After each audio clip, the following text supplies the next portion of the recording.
Struggle, इथे पण struggle. आयुष्यामध्ये माझ्या काही सगळ्यांचं स्ट्रगल आलेलं आहे. आणि भिंगे सर इतर येतानीच बोलले की चित्रपटाविषयी म्हणजे त्या क्षेत्राविषयीच बोला.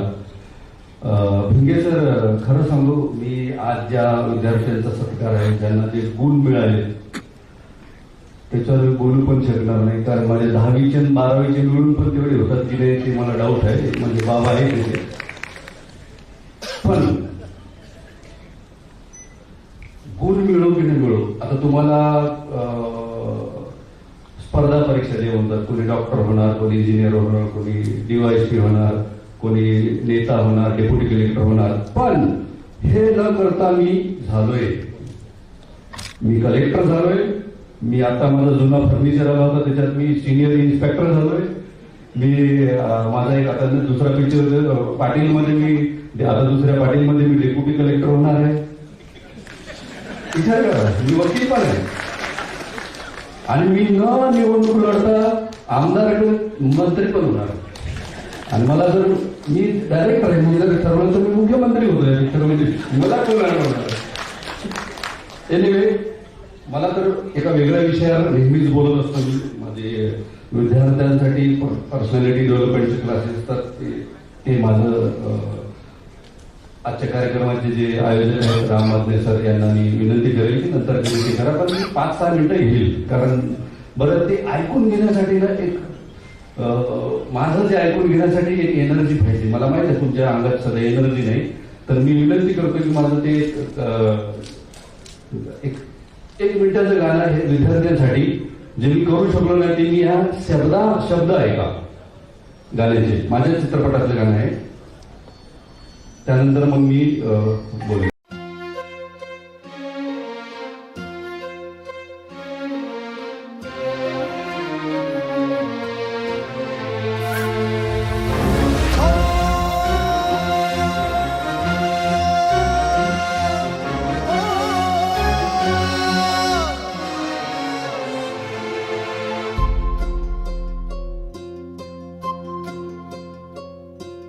ध्यास घेतला चेतला अंगार उरात,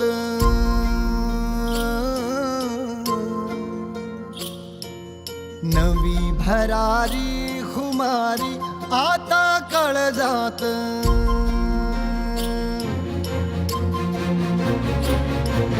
ध्यास घेतला चेतला अंगार उरात, नवी भरारी खुमारी आता काळजात. नाही माघारी निर्धार हाच दिसलात, करेन स्वप्न साकार माझ्या विश्वात. जायाचा ध्यास उरी वडव्याची वाट जरी वादळाशी जन्म बांधला.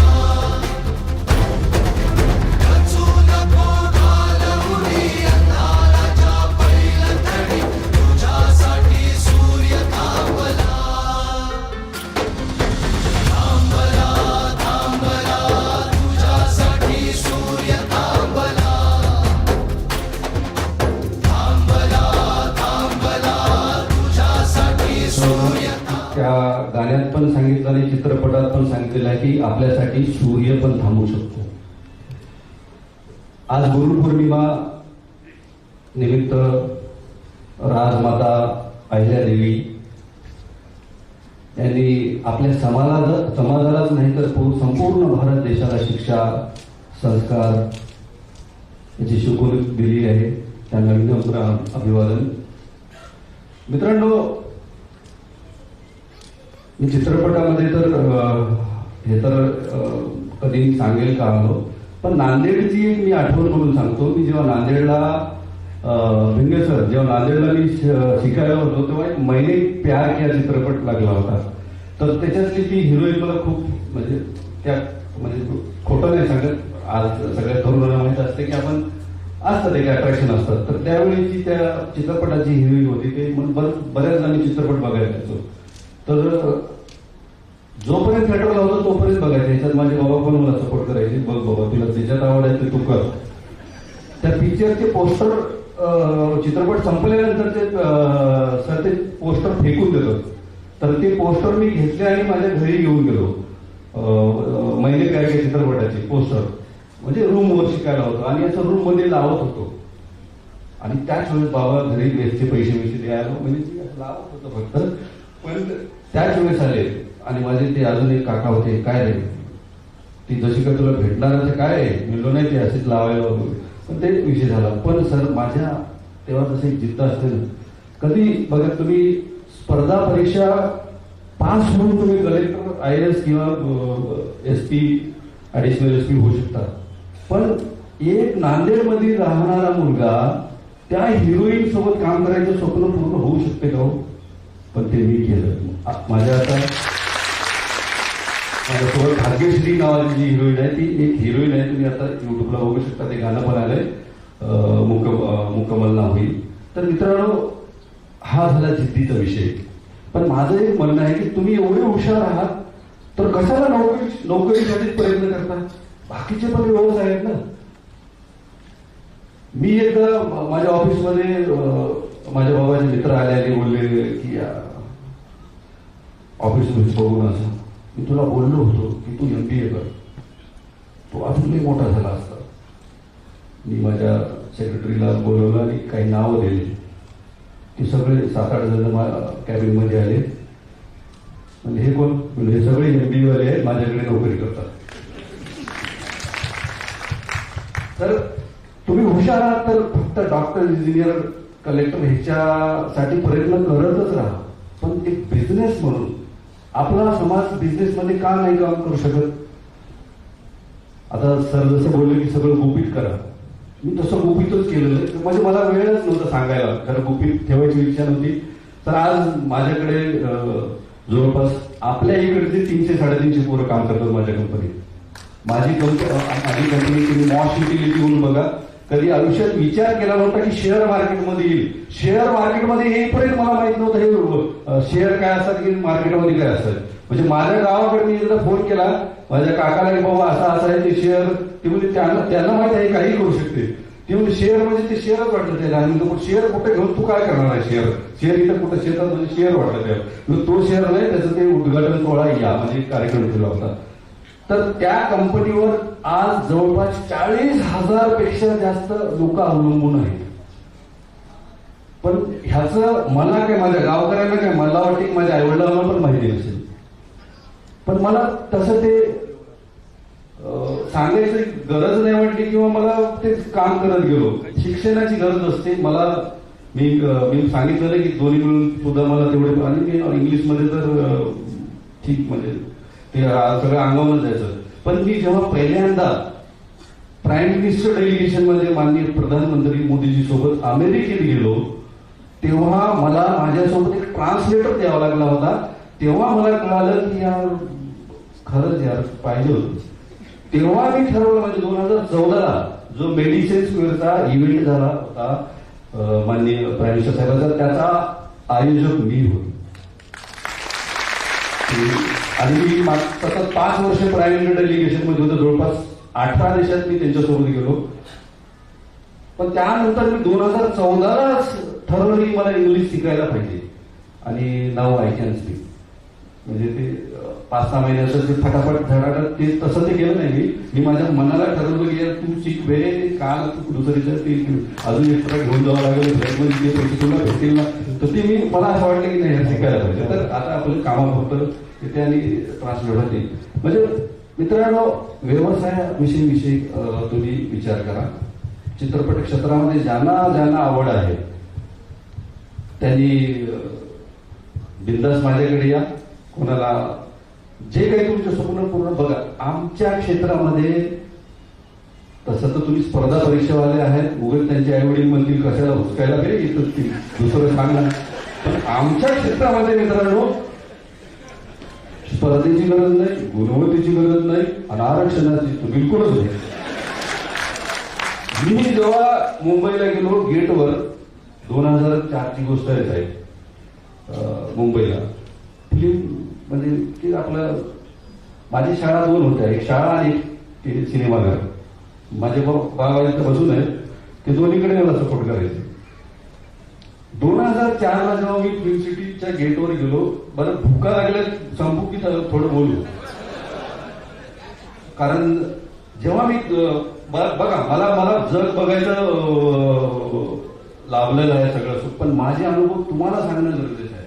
कारण तुम्ही माझे आहात, सगळेच माझे आहेत, पण माझ्या समाजाचे. आणि मला नेहमी सर म्हणजे मला काल बाबांनी बोलले की तू आलाच आहेस तेवढ्या कार्यक्रमात, आपल्या समाजाचा एक कार्यक्रम होता, ते तर खरं तर माझ्या कालचं तिकीट होतं, पण त्यांनी असं बोलू शकत नाही, पण ते त्यांचा शब्द मी मोडू शकत नाही.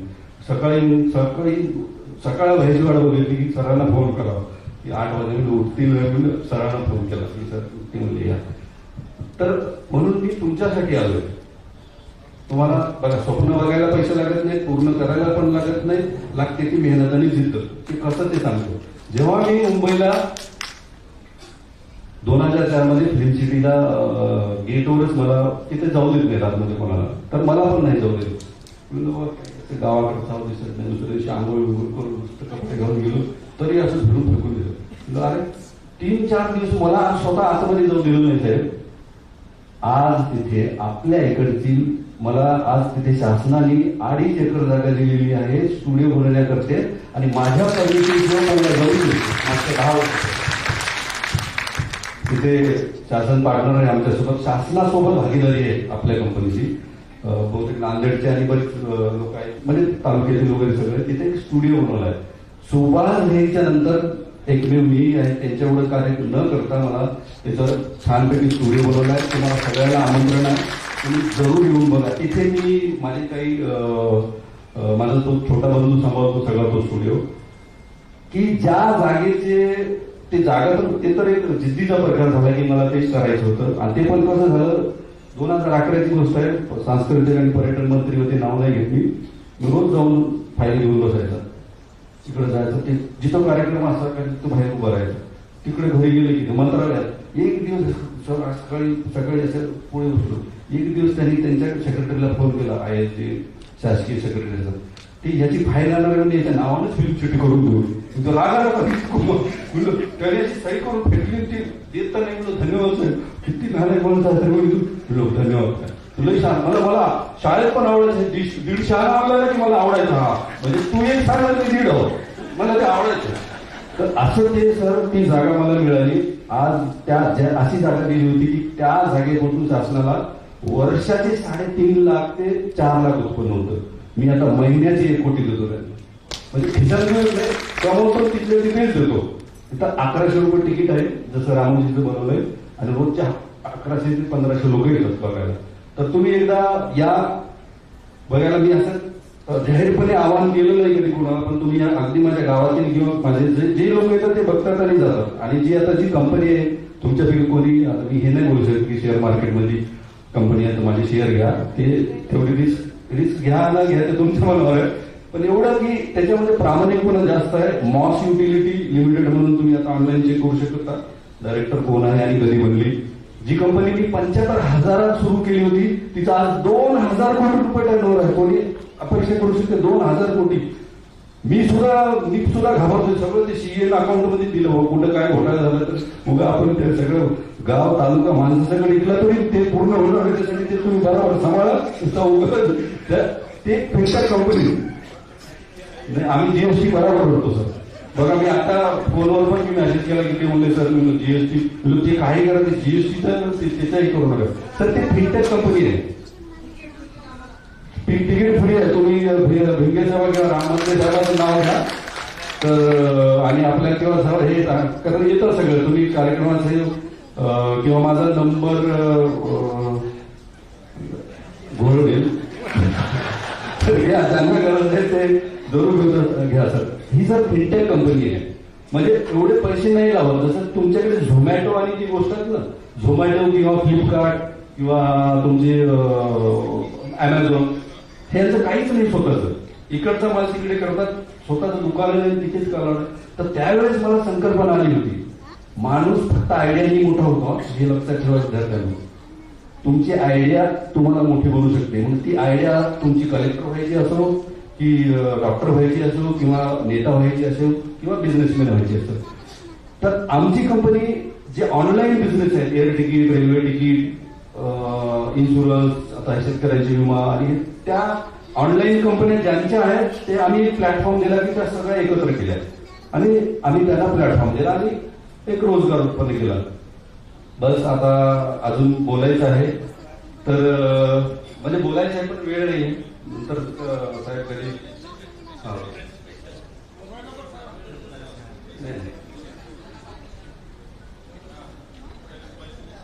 मोबाईल नंबर घेऊ शकता 9322257575. ज्यांचं लक्षात आहे ते या मला मेसेज करा आणि हा चालेल. फेसबुकला बघा ते कसं तुम्ही छान उत्कृष्ट बोलता आणि खरंच आज माझ्या समाजाला आणि मित्रांना आणि विद्यार्थ्यांना मला एवढा वेळ दिला. मधले साहेबांनी त्यांची सगळी टीम यांच्यासाठी जोरदार टाळ्या. आणि कोणाला आवड आहे, ह्यांना जरा आवड दिसते, तू आता बिना ऑडिशनचं तुम्हाला काम देऊ शकतो, काही टेन्शन नाही. तुमच्या आयुष्यात सगळ्यांचं ऑडिशन होत असतात, पण ज्यांना आवड आहे खरंच मित्रांनो क्षेत्र निवडा. आणि बिझनेसमॅन व्यवहार कुठलाही बिझनेस बघा, छोटे छोटे व्यापारी होतात पण तुम्ही तर एवढे हुशार आहात, अजून हुशार आहात. बघा हे गुण, हे फक्त गुण असतात ना, ते त्याच्या त्या तत्वावर जाऊ नका. त्यांनी काय माणसाची कार्यक्षमता हे होत नाही. आणि सरांनी सांगितलं की तुम्हाला आता 86% आहे तर पुढे 50 पण येऊ शकतील. खचून जाऊ नका. तुम्हाला आयुष्यात जर पुढे जायचं असेल तर जसं मी गेलो, मी तर छोटंफार मला सांगितलं, माझं एकच माझ्या यशस्वी म्हणजे जी थोडाफारी सक्सेस आहे त्याच्या मागे एकमेव कारण आहे, ते म्हणजे माझ्या आई वडिलांचं चिंतन. मला माझ्या आई वडिलांपेक्षा या जगात काहीही मोठं वाटत नाही. आणि मी तेव्हा ठरवलं होतं की मी देशाचा एवढा मोठा समजा राष्ट्रपती जरी झालो आणि माझ्या आई वडीलच नसतील तर काय फायदा. तर त्यासाठी मी त्यांचे स्वप्न पूर्ण करतोय आणि मी तर निमित्त आहे, सगळं काही त्यांचं आहे. बस नमस्कार. आणि या जरूर तुम्ही खरंच आहे एकदा बघा फिल्म सिटी गोरेगाव दादासाहेब फाळके चित्रनगरी आणि आपल्या समाजातील एका छोट्या व्यक्तीने, छोट्याने जसं मोठ्याच बोलू शकतात, काय काय काय निर्माण केलं ते बघा. कारण सर छोटं म्हणून ते मला वाटत नाही, स्वप्न मोठं बनायला पाहिजे. मला ते पहिलेपासूनच पटत नाही साहेब, मी छोटा नाही, मी आहे मोठा तर असं. मोठी स्वप्न बघा, मोठी व्हा, नक्कीच व्हा. धन्यवाद.